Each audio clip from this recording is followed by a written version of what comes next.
Okay, ladies and gentlemen, commissioners, the Village of Forest Park regular council meeting will come to order. This is our Monday, January 27th, 2025 meeting. We begin with a pledge of allegiance. If you are able, please rise. Pledge allegiance to the flag of the United States of America and to the republic for which it stands, one nation, under God, indivisible, with liberty and justice for all.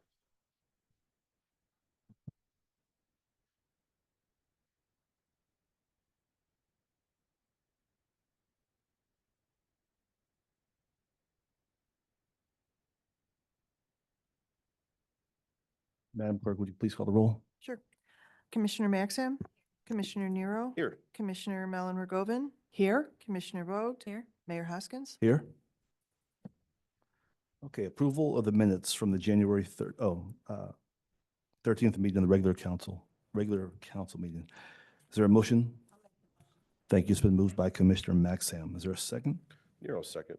It's been seconded by Commissioner Nero. Discussion? All right, there's no discussion. Madam Clerk? Commissioner Maxim, Commissioner Nero. Aye. Commissioner Mellon Rogovin. Aye. Commissioner Vogt. Aye. Mayor Hoskins. Aye. All right, we're at public comment. Thomas Kovac. You're gonna have to turn the mic on. Okay, I'll do it. You gotta be a pro at it by now. Come on. I'll do it.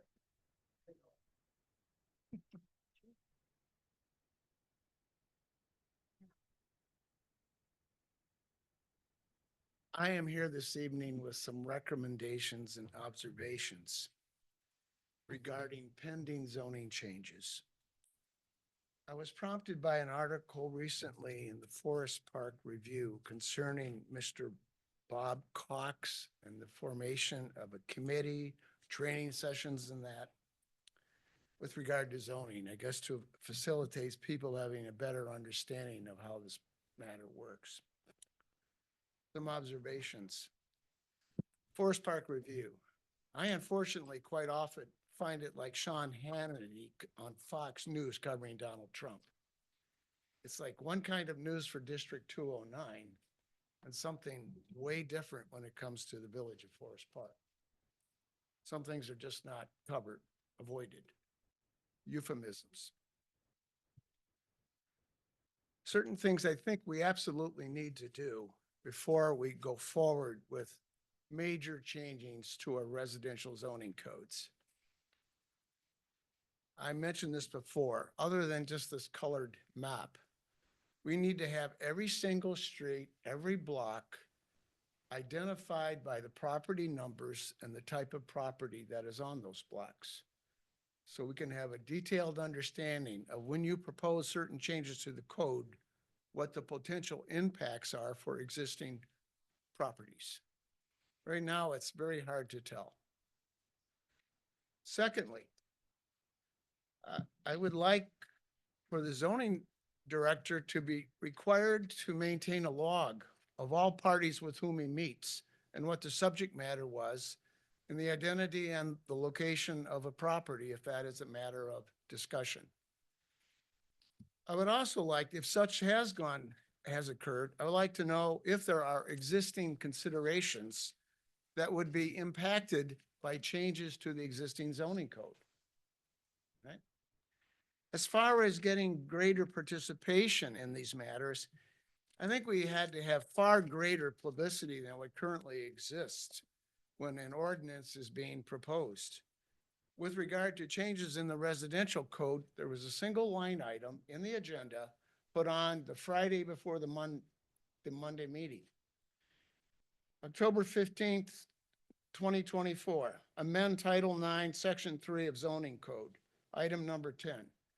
That is the only announcement on this major change to our zoning code, other than a person such as myself who's worked in this area for 4 decades would have any idea what this refers to.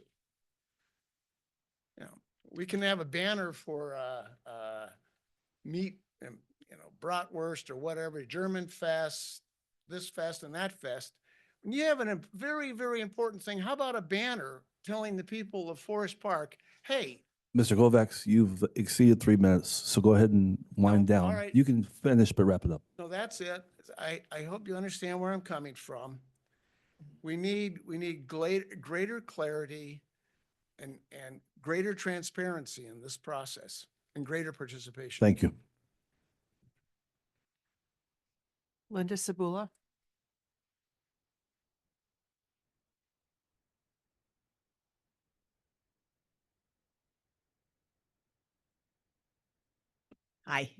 I'm just here as a business owner and someone that lives in Forest Park to support Opportunity Knox. I can't think of a better use for this space. They'll garden, it'll be beautiful.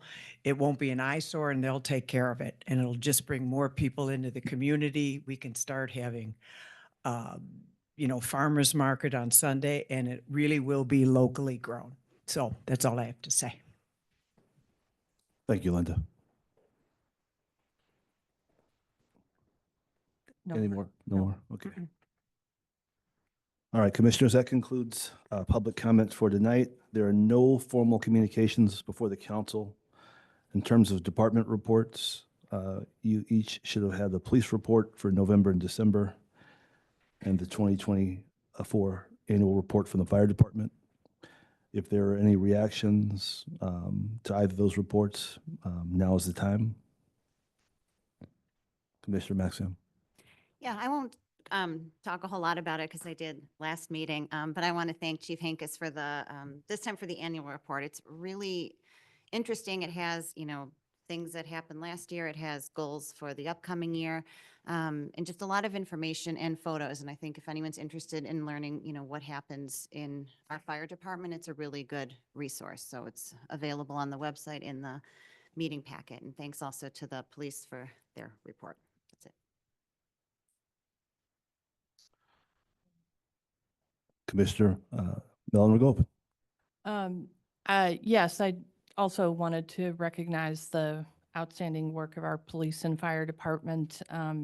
The reports that are available sum up really in the total work that they've done over the year and the extensive, just the work that they do and how much we depend on them. In particular, I just wanted to highlight the number of calls and the calls that we get for our police department and our fire department. And in particular, just wanted to highlight, I did discuss this with Chief Hankus before the meeting, the reimbursement for EMS services. We're going to be discussing this, but there is some legislation that I think might help us get some reimbursement for lift services. So I'm hoping that our trip to Springfield would help with that in the future in April. So some reimbursement for lift services in some facilities that our EMS services are called on for. So I noted that in the report, and I just thought it was a really detailed report, and I appreciated that. All right.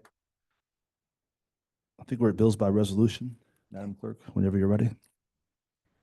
Be it resolved by the Council of the Village of Forest Park, Cook County, Illinois, that we dispense with the reading of the individual bills inasmuch as each department head has approved and signed bills in the following aggregate amount for the respective departments. Refunds and allocations, $8,535.19. Public Affairs, $22,043.34. Police Department, $10,263.03. Community Center, $21,983.59. Accounts and Finance Clerk's Office, $240,424.73. Accounts and Finance Fire Department, $1,359.43. Department of Health and Safety, $9,077.20. Streets and Public Improvements, $24,261.30. Public Property, $54,797.95. Seizure, $1,039.31. Federal Customs, $7,173.49. TIF, $2,266. VIP, $17,574.76.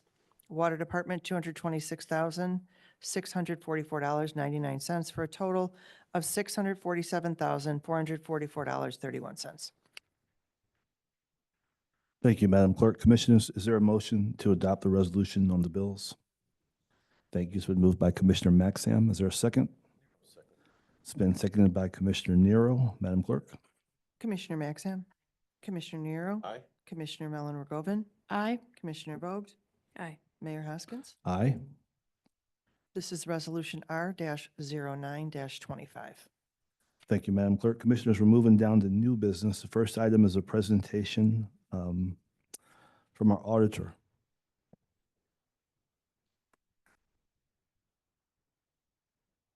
Good evening, everybody.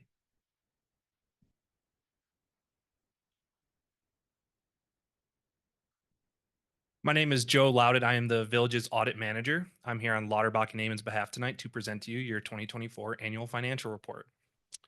I'd like to start this evening by thanking Tish for all her hard work during the course of the audit process. Getting to this point where we're presenting the final report is no easy task, so we appreciate all her hard work, time, and patience. Tonight, I'll be presenting to you 3 required pieces of communication by the state of Illinois. The first of those 3 is going to be the SAS 114 letter.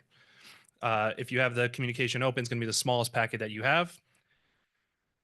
The SAS 114 letter is issued in accordance with Accounting Standard 114, in which we are required to disclose any disagreements that occurred with management during the course of the audit process. Happy to summarize this document for you and state that we did not have any disagreements this year. The next document is going to be your annual financial report. It's going to be the largest bound copy that you have. Doing a preface that I'll keep it pretty brief and high level this evening, as I'm sure you can imagine this is not a page turner by any means. If I could have everybody start on page 1. This is going to be the independent auditor's report. The independent auditor's report has a few different purposes. The first of those is to discuss what management's responsibility is as it relates to the audit report. This is to prepare the financial statements that are inside of it. The next thing it does is discuss what the auditor's responsibility is as it relates to the financial statements, which is to generate an opinion on those. The last thing it does is generate your opinion for fiscal year 24, which is unmodified. This is the cleanest and highest form of assurance that we can provide to the village. Next, if I could have everybody turn to page 7. This is going to start your management's discussion and analysis. I do recommend spending the majority of your time here, as this part of the document does summarize the fiscal year 24 activity. It makes it a little bit easier to read than the dense financial statements that follow it. It has some nice charts and graphs in there that just are a lot easier. Following that, we'll get into the financial statements, starting on page 25. Page 25 is going to be your statement of activities, or otherwise known as your government-wide income statement. On page 25, if I can draw your attention to the far left column and the 3rd line from the bottom, you'll see the overall change in net position for governmental activities was a positive 3.1 million this year. The next column over is your business type activities with a positive $4.3 million this year. Following that, if I could have everybody turn to page 30. Page 30 is going to be your statement of revenues, expenditures, and changes in fund balance for your governmental funds, or otherwise known as your governmental fund income statement. Starting on page 30, far left column, 3rd line from the bottom is going to be your overall change in fund balances. And I'm just going to briefly go through each of these. The general fund was an increase of $107,000. The Brown Street Station TIF, negative $4 million as it went to close this year. Roosevelt and Hannah TIF, $1.4 million increase. Motor fuel tax, $550,000 increase. The Circle Harlem TIF, $3.5 million increase. VIP program, negative $136,000. And then your cumulative non-major of $1.2 million increase. Next, if I could have everybody turn to page 36. And this is going to be your statement of revenues, expenses, and changes in net position for your water fund. And the 3rd line from the bottom was a change in net position of a positive $4.3 million this year. Following the financial statements, you'll find the notes to the financial statements. I'll briefly go through what each note holds. Note 1 is going to be a summary of significant accounting policies. Note 2 will hold any of your budgetary information. Note 3 holds capital assets and long-term debt. And then note 4 is all your other information, such as your IMRF, your other post-employment benefits, as well as your actuary information. And then the back of the report will hold some other supplementary information, which does include budget to actual figures, as well as some non-major financials. I'm not going to spend any more time on those this evening, but if you do have any questions, please feel free to reach out on that. The last piece of communication is going to be the village's management letter for fiscal year 2024.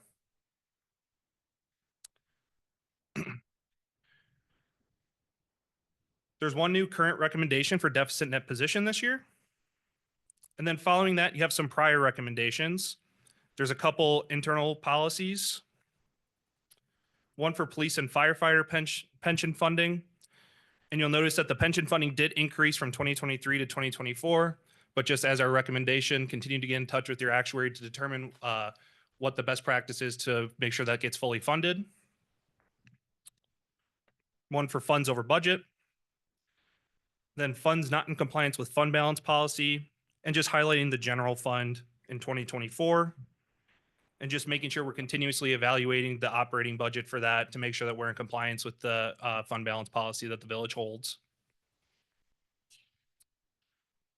And then there's a couple upcoming GASB standards that we deemed GASB number 94 and 96 did not apply to the village during fiscal year 2024, so there was no change to the financial statements. And then there's a few upcoming GASB standards, number 100, number 101, and number 102, in which we'll work with the finance team to determine if they do apply in the upcoming years. That'll conclude my portion of the presentation this evening. More than happy to answer any questions that you might have now, or my email is always open as well. I was hoping, I'm going to try to ask questions that are more related to the audit than to the specific finances of the village. But I'm hoping that you could just a little more, in a little more detail than what's in here, explain net position and how it serves as a useful indicator of financial position. Because I know we've in Forest Park have had, I know it improved a little this year, but it's been negative for very, very many years. So if you can't talk specifically about what that means for us, just in general, what it means to have it be in a deficit year after year after year. Yeah, so obviously being in a deficit year after year, that means that your overall income and the cash on hand is not continuously sufficient to continue to put you in a surplus. So when it relates to net position, especially at the government-wide level, there are other factors that go into that, such as long-term debt, such as capital asset, infrastructure improvements that don't get reflected always in your operating budget. Other factors in that are your pension, stuff like that. But continuing to just monitor that and make sure that your operating budget is not surpassing what you should be accumulating in your fund balance and net position. I have one other question. On page 19, and this actually might be better answered by Director Olmsted, I'm not sure. When it talks about our Moody's rating, and it says how we went from stable outlook to no outlook. What does no outlook mean specifically? That might be best directed.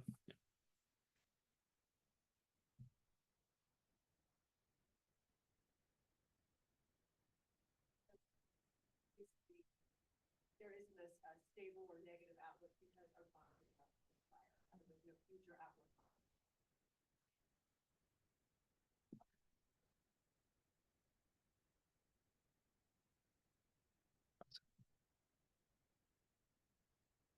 Any additional questions? Thank you for your time. Thank you. Thank you.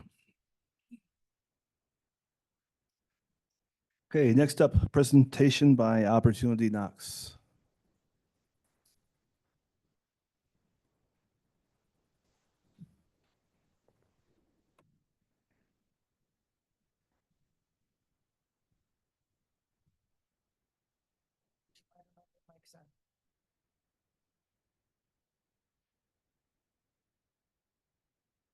Good.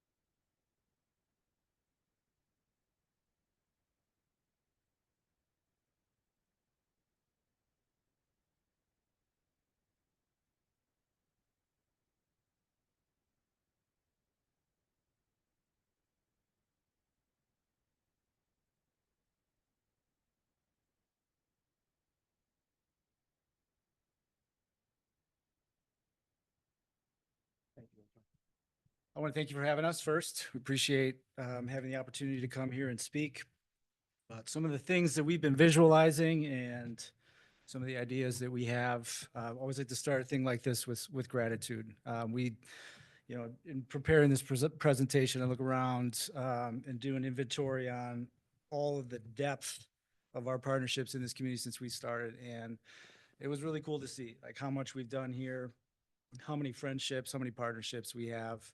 And so coming in with that, leading with gratitude, and hoping that you can share in a vision and continue an exploration with us based on this concept.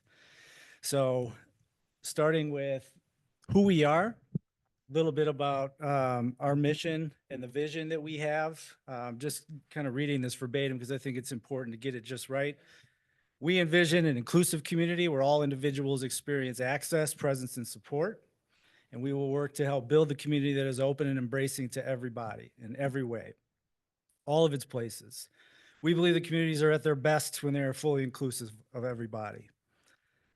Our mission is to innovate and collaborate as co-creators of programs, enterprise, and partnerships. We believe those things contribute to developing a safe and welcoming community where people with different abilities are fully included, able to live, work, learn, grow, and play in a life of their design. We view individuals living with intellectual and developmental differences as warriors. We believe they are champions of their own journeys, and rather than seeing ourselves as the providers of enrichment and empowerment, we see our role as partners in co-creating opportunities. That's how we go about our mission. That's how we go about creating our programming. And come to you tonight with this idea of an interdependent community that's manifest through the idea of a public-private partnership that takes shape in the form of a farm.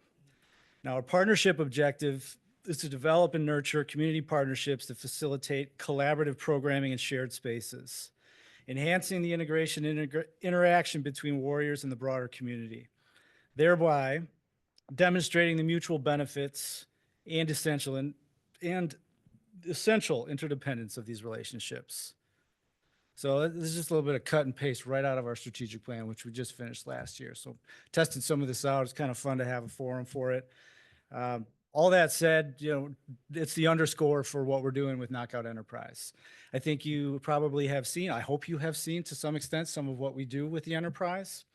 But everything that we do in enterprise is meant to create a thriving blended work environment where people of all varieties of ability, are working together to run a successful business. We don't do this as a sort of a signal or as a flag. We mean this to be intentional, real, sustainable business. We mean to be presenting ourselves as peers in a space where we typically do not find ourselves.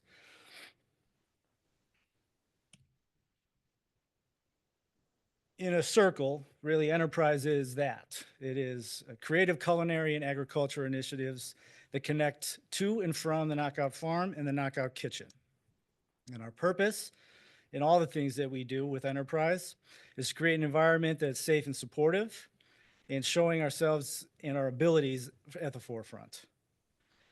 So those things in place developed as we developed actually the concepts. A lot of these concepts very organically developed inside of programming where we found activities that everyone took to. And we always felt vocation was at the center or near the center of our programming. And we believed that we could run businesses successfully and create a model that shows others how it can work with a blended work environment. So we started with pickles. And it started very simply as a session in programming. We did 8 weeks of pickling. We pickled everything that you can imagine. A lot of it ended up in the trash, but one recipe stuck. It was pickles. We had a lot of fun with the marketing. The production from start to finish, everything was a space where we could include activities and warriors could be involved and interjecting their voice into the pickle of what it is. So as we found our way with pickles, we realized there's more possibilities that we could explore. You have to get the things that you use to make pickles from somewhere.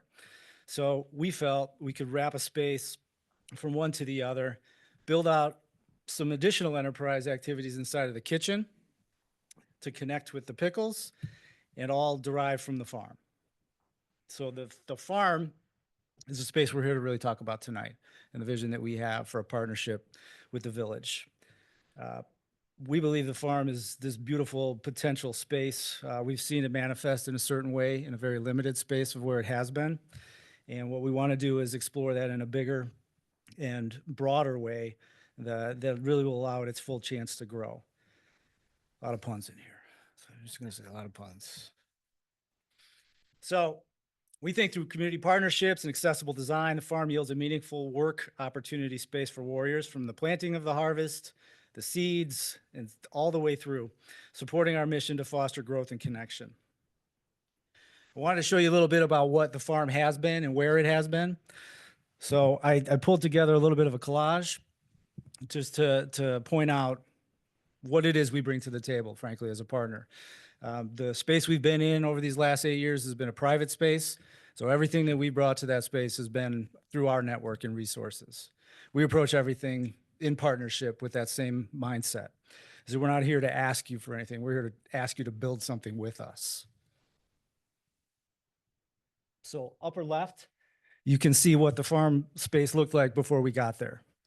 If you're not familiar, the place where we have the farm is in Maywood on the east side of what was once the reuse depot. So we have about a 1/4 acre, and it looked like this before we got there. So we landscaped it, we built out the growing beds, we hardscaped it, and we planted year over year for what has been 8 years.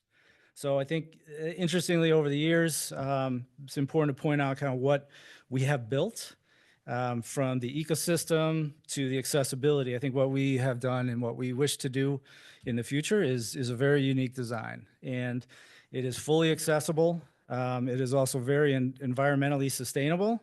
What you see in that upper left there is a picture of our rainwater catch system where we captured rain off the roof of the reuse depot. And in a limited way, but a way that I think can still grow for us, we repurpose that rain and use it as cover water. Next to that system, you see our composting.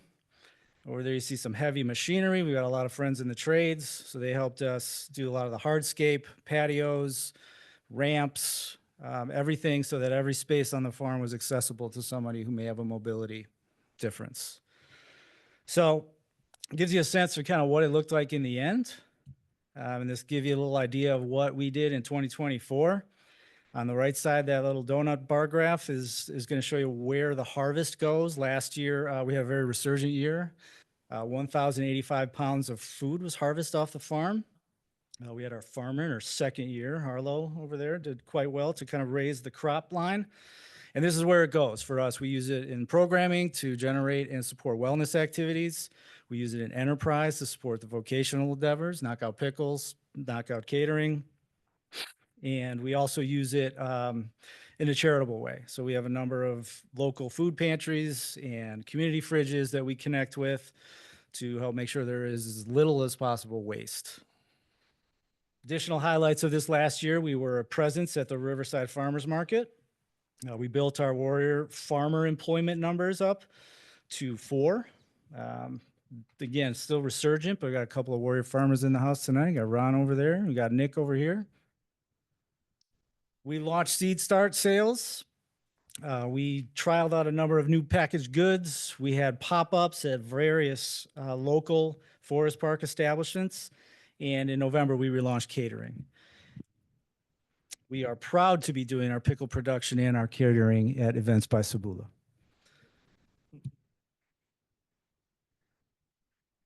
Takes a village, right? So in December of 2024, it became official. The property that had been listed for quite a while was sold. And a company called AV Chicago has bought the building and the land. And they let us know that this was going to be the last season that we had on the farm where it is. So, you know, I've been the person who's been here since the farm started. I always knew that this day was coming. And I think a lot of what we did to invest in the space was meant to be done in a way where we could pick it up and go someplace when this was going to happen. So it finally happened amongst all the other lease and land agreements that we had, all expiring in the same year. So it's been a year of endeavors, but we're finding stability. And we hope that the discussion we start tonight or continue tonight leads to continued sustainability, stability for us in our spaces. So as looking around, we after we sort of mourned the loss, realized this was an opportunity for us, and we started to look at it that way in a very positive light to see what, where, and how we could take the next steps and find a place where we could let the farm really be fully what we think it can be. So we saw it as an opportunity. And we looked around, and some of the things we were emphasizing in a new opportunity of a farm were size and scale, proximity. We want to be on Main Street. We feel like it's very important for our mission to be fully in the main street. And Forest Park's Madison Street is a great example of what we envision as a main street. We want to be present. So we are very present on Madison Street. We are in the community center just off Thatcher and Madison. We are active at events by Sabula at least 3 days a week. And we would love to be able to keep the farm on Madison Street too. So all of that led us to the Grove. And we believe the Grove in Forest Park is a location that can serve the new home of the Knockout Farm, allow us to recreate the model and do so much more. We see limitless partnerships. We see it with the village. We see it with the residents that are nearby. We see it at the Aldenheim. We've had a lot of conversations with others to just sort of explore that concept.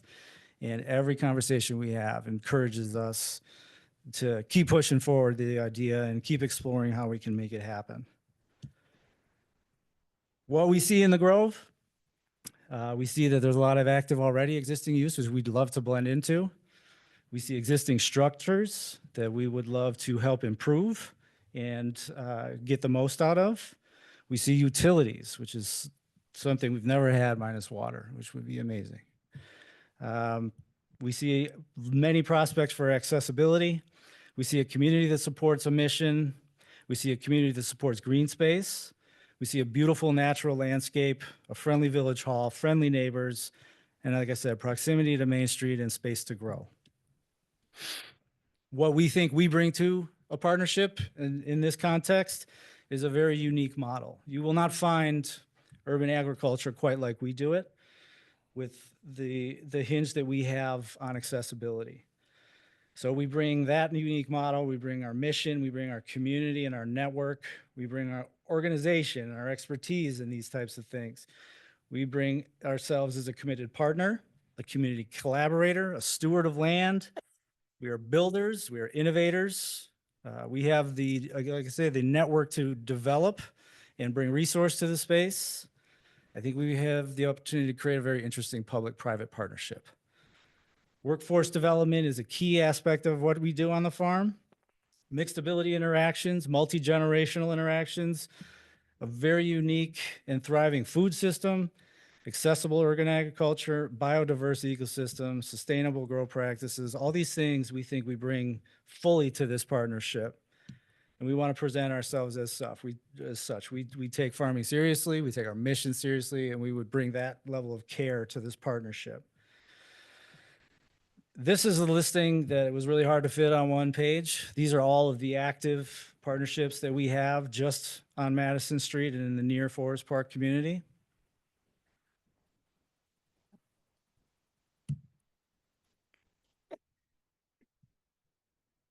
This might be a duplicate slide.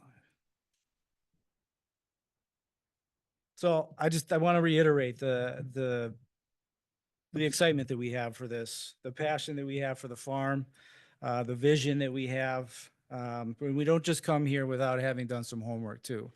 We have tried to take care to speak to anyone that would be directly or indirectly affected by the prospect of this, just to gather feedback and help build what we think could be a plan and coalesce. We want to converge with these other entities that already use the space and just enhance it. We want to have a presence there. We want to bring our farm there, and we want to make it a space for more community to come together with us. So, all that said, we would like to establish a long-term ground lease with the Village of Forest Park because we want to make our permanent home at the Grove. And we would like to ask you to consider a 50-year term with a $1 per year agreement, $1 per year agreement. Now, I say that knowing that that's a big ask. And I want to let you know that I recognize there's more to this after this. There's a process. But I want you to hear this and know how serious we are about what we're asking. So with that said, I was told I had to cut my time down just a little bit because Georgia wanted to say a few things. Georgia is a Forest Park resident, very active member of our organization and a participant, very active on the farm. So if you don't mind, a couple of minutes for Georgia, just Georgia.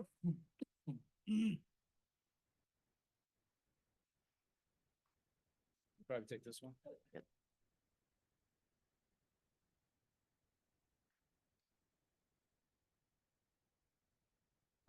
Hi everyone.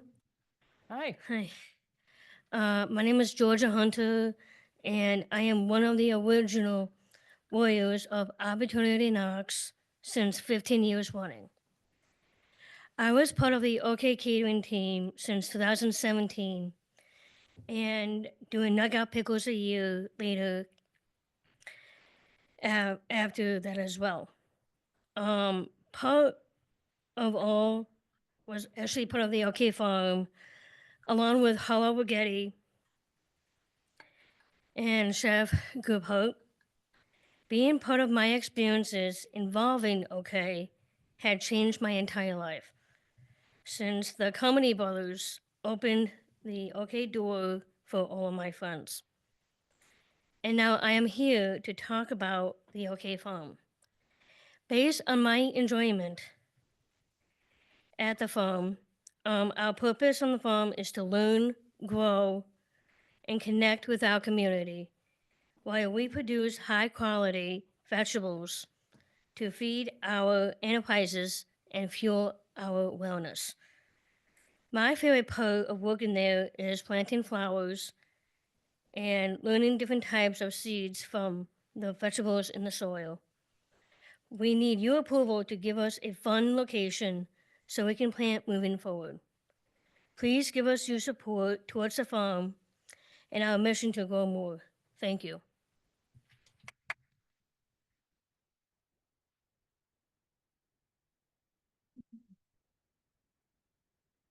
So I guess like, if you have questions, I'd be happy to take questions. I'm a little unsure about what's next other than just making sure you know what we would love to see happen. And we're ready to talk more and take questions now or later. What do you think? Questions? I don't have any questions right now. I just want to thank all of you for coming. No offense to anyone else who ever presents here, but this is one of the most exciting presentations that I've listened to here in a council meeting. It makes me feel really great about possibilities. You know, and I know it's too soon for me to say, you know, explicitly how I feel about this, but it's very, very exciting. I love your mission. I love farming, I love building, I love innovating. Like I love all the kind of stuff that you're talking about. And I like this idea of a partnership. I like very much the thought of having a farm in Forest Park. I mean, that's such a unique, amazing possibility. And so just thank you for presenting. And I would love to keep talking to you guys about how to make this happen. Great. I would say too, just as far as the farm goes, it might be a good opportunity at least to say for Dawn and Linda's sake over at the Altenheim, they did insist that we at least consider goats and chickens as part of a long-term farm strategy. So don't shoot the messenger. That could be fun too, though. I just, I mean, no goats, no goats, no goats. yeah. I just wanted to add that I also am excited about the prospect of discussing this idea further. And as someone who works with nonprofits and organizations to fund their mission, first of all, Opportunity Knox is a fabulous organization in our community and one that I've encountered many times. And I love your pickles. I had to say that, but I think there's lots of funding out there that we could get to support this. So I want to put that out there as someone who spends all my time doing this kind of thing Yeah. when I'm not sitting here. So uh, all I can think of is, I'm just like writing all sorts of things down is, it's, we have to come together and talk about it, but it's a very exciting prospect for an organization that has a tremendous impact in the community and one that has touched many people. So very exciting. I echo their excitement. And I'm sure you know the Altenheim, when it was originally functioning as sort of a German old people's home, they had orchards and goats and chickens, and there was a farm there. So it's kind of nice to see it at least tiptoeing a little bit, back towards its roots. Yeah. If you want some more puns. But I do just want to say I really appreciate your excitement, your dedication, to your mission and your organization, but also the willingness to reach out to the community and bring folks together. We have a lot of awesome organizations in Forest Park that really do that work, and we're seeing more businesses pop up on Madison that are trying to do that same thing of just reaching out and supporting each other. So not only am I excited about your proposal, but I really do appreciate that, also that interest in just, just reaching out to everybody and including everybody. So thank you very much.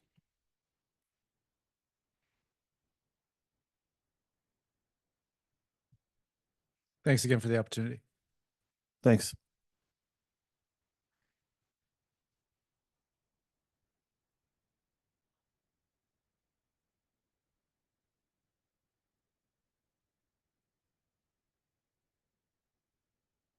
And now for something really exciting, the chair will entertain a motion for an ordinance amending section 3-5-1, specific licenses and fees. Is there a motion? I'll make the motion. Thank you. It's been moved by Commissioner Maxham. Is there a second? It's been seconded by Commissioner Nero. Discussion? All right, there's no discussion, Madam Clerk. Commissioner Maxam, Commissioner Nero, Aye. Commissioner Mellon Ragoven, Aye. Commissioner Vogt, Aye. Mayor Hoskins. Aye. This is ordinance O-03-25. Thank you, Madam Clerk.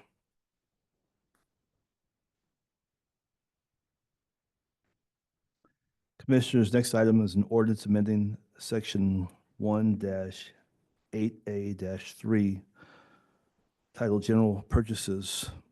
Is there a motion? I'll make the motion. Thank you. It's been moved by Commissioner Maxham. Is there a second? It's been seconded by Commissioner Nero. Discussion?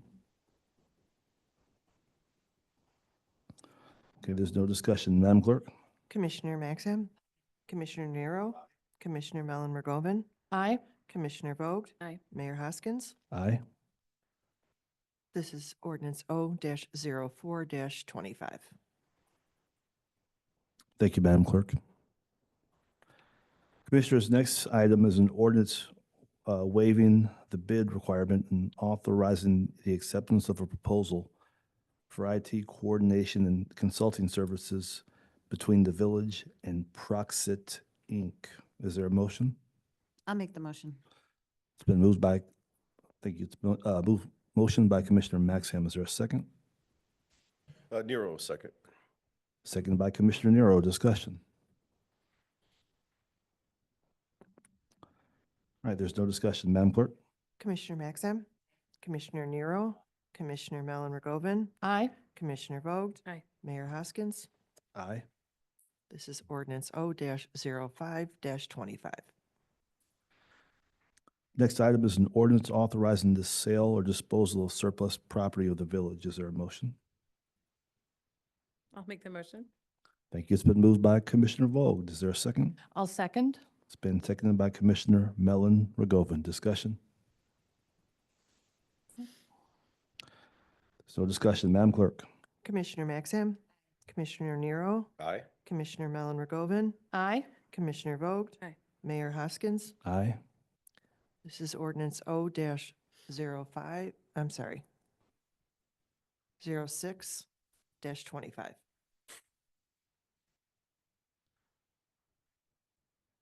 Commissioners, next item is a resolution approving and ratifying the execution of an application for a state and local cybersecurity grant program services grant approved by the Federal Emergency Agency and CISA. Is there a motion? I'll make the motion. Thank you. It's been moved by Commissioner Maxim. Is there a second? Yes, sir. Nero second. Seconded by Commissioner Nero. Discussion? Okay, there's no discussion. Madam Clerk? Commissioner Maxim, Aye. Commissioner Nero, Aye. Commissioner Mellon Ragoven, Aye. Commissioner Vogt, Aye. Mayor Hoskins. Aye. This is Resolution R-10-25. Thank you, Madam Clerk. Commissioners, next item is a resolution approving change order number 1 to the contract with Verigy for the water meter replacement project. Is there a motion? I'll make the motion. Thank you. It's been moved by Commissioner Mellon Ragoven. Is there a second? I'll second. It's been seconded by Commissioner Vogt. Discussion? All right, there's no discussion. Madam Clerk? Commissioner Maxim, Commissioner Nero, Aye. Commissioner Mellon Ragoven, Aye. Commissioner Vogt, Aye. Mayor Hoskins. Aye. This is Resolution R-11-25. Thank you, Madam Clerk.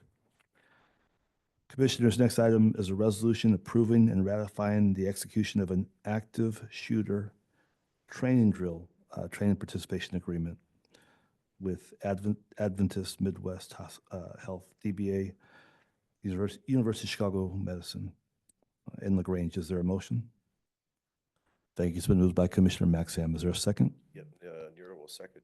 It's been seconded by Commissioner Nero. Discussion? All right, there's no discussion. Madam Clerk? Commissioner Maxim, Commissioner Nero, Aye. Commissioner Mellon Ragoven, Aye. Commissioner Vogt, Aye. Mayor Hoskins. Aye. This is Resolution R-12-25. Thank you, Madam Clerk. Commissioners, our final item under new business is a motion to approve a request for use of the public way. This is by O'Sullivan's Public House. Is there a motion? Yeah, Nero make that motion. It's been moved by Commissioner Nero. Is there a second? I'll second. It's been seconded by Commissioner Mellon Ragoven. Discussion?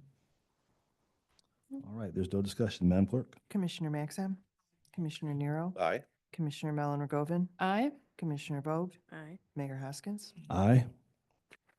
All right, Commissioners, that concludes our new business for this evening. We are at Administrator's Report.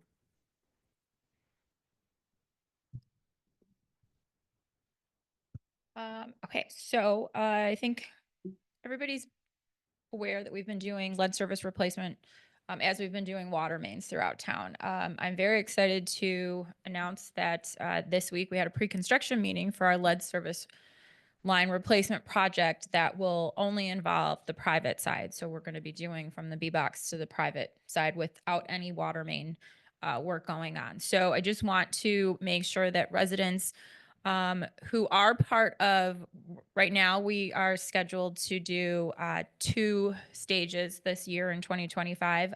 So right now we're doing phase 1. We still have some preliminary work to do for phase 2, which will come to the council in the coming months here. But the phase 1 portion of it, most residents have already been contacted by Burke Engineering. We were trying to do some preliminary data gathering. And so those same people, and then the people who we were not able to reach yet, you are going to be receiving phone calls, emails, letters from both Burke Engineering and Joel Kennedy Construction. Joel Kennedy is who the village awarded the project to. So that work, if you haven't already checked your email, an email actually went out over the weekend. So if you recently, in the last 8 months, is what I mean by recently, submitted any photos of your water service line, you are part of this project. If you have questions as to whether you are part of this stage, feel free to email the village and we can definitely let you know. But if you do receive contact from either Burke or Joel Kennedy, or even the Forest Park Water Department in regards to lead services, please reach back out to us. The village is doing this at no cost to residents. And if you're in this phase 1, this is your opportunity to get it done. without any cost to you. So if you don't get it done now and you are in this phase and you decide to do it later, it is going to be on your tab. So I highly suggest that you take advantage of this now. I want to echo Commissioner Maxim's comments earlier about our Forest Park Fire Department and Police Department reports. These reports they put together either on a monthly or bi-monthly basis, and they give a really nice snapshot of what both departments do. So they are available in the council packets. I think I'm also going to work with our assistant Megan Roach to make those reports available in our newsletter as well, because they just do a really great job of informing the public and our council of some of the work that they do on a daily basis. Quick update on 7410 Madison Street. So ironically, it was discovered that we had a broken window over the weekend while we were trying to get, we were bringing somebody in to give us a quote on audio, visual, and camera and security equipment. So we're going to get that fixed. But we did have it professionally cleaned last week. It is stunning. The amount of smoke, obviously it was a cigar shop beforehand. So the ceiling essentially went from being brown to silver after they did a deep degreaser and they just cleaned out the HVAC. So our goal is to utilize that space during the parade as one of our, as a kind of a emergency operations team meeting space while we're there. So we are very much moving forward with prepping that though, and we'll be reaching out to some other community organizations to talk about how we can team up with them in the future. And then lastly, again, I'm echoing, what the council has already said. I have to give a huge shout out to Tish. The audit takes months. And Tish does this, in conjunction with doing her regular duties. We were also short-staffed in the finance department recently. She has spent many, many, many late nights here, many weekends here. She takes work home. I cannot stress how much she puts into this. So I just want to publicly thank Tish for all the work that she's done. And, hopefully she'll get a little break from the audit before we have to do this all over again for next year. But hopefully she'll get a little bit of a reprieve for now. Thank you. That's all I have. Thank you, Administrator. We're at Commissioner's Report. Commissioner Maxim. Yeah, I'm also gonna thank Tish. Sorry to embarrass you, but it is a lot of work and it's definitely appreciated. And this is the audit report's going to be online, right? Okay. So, it's a lot of information in here, obviously, but I second what the auditor said, that the management's discussion and analysis section gives a really great breakdown and explanation of everything without it being too high level that you can't understand it if you don't have a finance background. And I think it's I think it's really well done. And there's a lot of stuff in here to take a look at. So I encourage residents who are interested to look at it online, and particularly at that section, the discussion and analysis. And then I want to give a really big thank you to District 91 PTO. They had a day of service on Martin Luther King Day, and it benefited the community center food pantry and also the community fridge, which I run with some other residents in town, including Rachel Untler. And it was great. They had an organization come in and they packaged, I helped for, maybe an hour, 9,500 servings of food. And I have boxes and boxes of the food that I'm going to keep replenishing into the outside community fridge and pantry. And it was also a lot of fun. And the PTO just does a really good job getting everyone involved. There was a wait list for people to sign up to come in and volunteer for this, which I think says a lot about the dedication of the community and what a great job the PTO does. So I just wanted to thank them. They gave us a lot to put into the community fridge, and we can be feeding people for a few more weeks on that. And that's all I have for tonight. Thank you. Thank you, Commissioner Maxim. Commissioner Nero.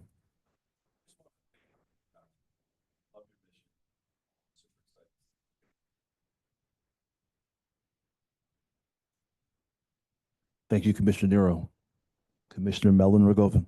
Yeah, I'll keep my report short. I wanted to just remind people that the Alliance to End Homelessness is going to be doing the point in time count on Wednesday this week. We're going to be going out in the evening in Proviso, and I'll be, so we're meeting at Housing Forward to count the number of unhoused people overnight.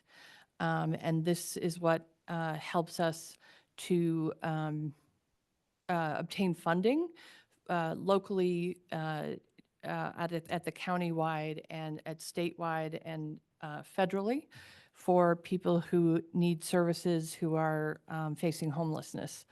You may have seen in the news that homelessness increased by 18% nationally, and locally or in the county increased 13%.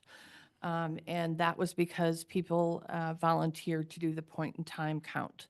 So I'll be out there, and if you'd like to join me, let me know. It's actually very rewarding, and you know that you're contributing not only in helping the person that you meet, but in helping to secure funding for services for all of our communities in the short and long term. Thank you. Thank you, Commissioner Mellon-Rogovin. Commissioner Vogt. Thanks. I would also like to echo Commissioner Maxim's shout out to the D91 PTO. It was a great event. When I tried to sign up, all the slots were filled. So that's a real testament to how the community shows up for each other. I appreciated on their sign up form, though, that they listed all the different places that they could drop off donations to: the fridge, the community center, and they also had a link to the library, and the library still has that on their website with a whole list of specific donation items that really help them to successfully, keep their comfort cabinet stocked with things that folks really do need, especially during the cold season. That list is on their website. So I just wanted to give everybody a shout out for that and thank them. I'm another echo. Thank you, Tish. You work really hard year round, not just the audit. That just adds to it. So just thank you again for that. And also to our public works, we've had fluctuating super cold spells, a lot of snow, and you guys have been on top of it and doing a great job helping folks navigating busted pipes and stuff like that. So just as always, thank you for the hard work. Thank you, Commissioner Vogt. Commissioners, last week I attended one of the City Club speeches. That week it featured the RTA chairman, Kirk Dillard. He's a former state senator. He was there to discuss their proposed reforms with respect to mass transit. There's been a lot of talk about merging the transit agencies, CTA, PACE, and Metra. And so Chairman Dillard presented some proposals. I brought back handouts and left them in everyone's mailbox. If you haven't received them, look for them. And then also the mayor of River Forest was there. And tomorrow, President of River Forest, President Aducci, and myself, and possibly President Skaman will participate in the Zoom to kind of further dive into some of the transit reform proposals and be given the opportunity to ask questions and to offer our input. And it's my expectation that when we go to Springfield in April and May, transit will be a very hot topic. So I encourage everyone to stay informed with respect to proposals for transit reform. So that's really all I have for my report. And now the chair will entertain a motion to adjourn. Commissioner Nero has made a motion to adjourn. Is there a second? It's been seconded by Commissioner Maxham. Madam Clerk? Commissioner Maxham, Commissioner Nero, Commissioner Mellon-Rogovin, Aye. Commissioner Vogt, Mayor Hoskins. Aye, we're adjourned.